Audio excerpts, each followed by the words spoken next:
Հավատացել հայեր, ես ձեզ ասեմ ինչա լինելու եկեղեցու հետ, եթե Նիկոլը ընտրվի։ Լինելու է այն, ինչ որ Էրդողանը ասել է։ Հիշեցնեմ, որ ըստ Էրդողանի հայկական պետականություն արդեն գոյություն չունի։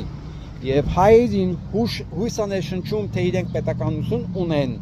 միայն եկեղեցու եւ սփյուռքի գոյությունը։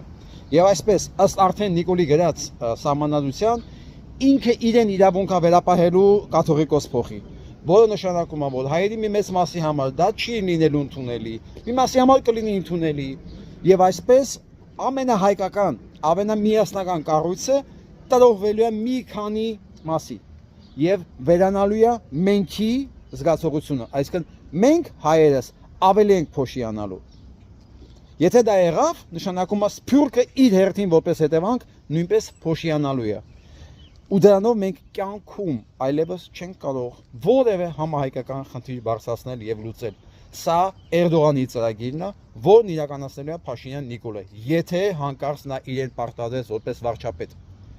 Հավատացյալ ժողովուրդ, ընտրելով Նիկոլին դու ընտրում ես քո եկեղեցու, քո հավատամքի, քո կրոնի վերջը։ Հա, դու ընտրում ես ներին, որը ներսից քանդելու է քո տունը,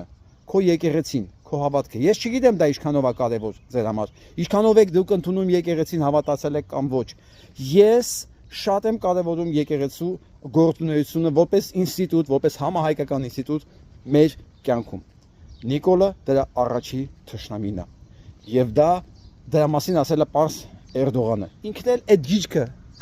կսկին դրած, հիշում եք, իրականացնելու է։ Մեկին մեկ իրականացնելու է։ Դե դուք որոշեք արդեն ում եք ընտրել։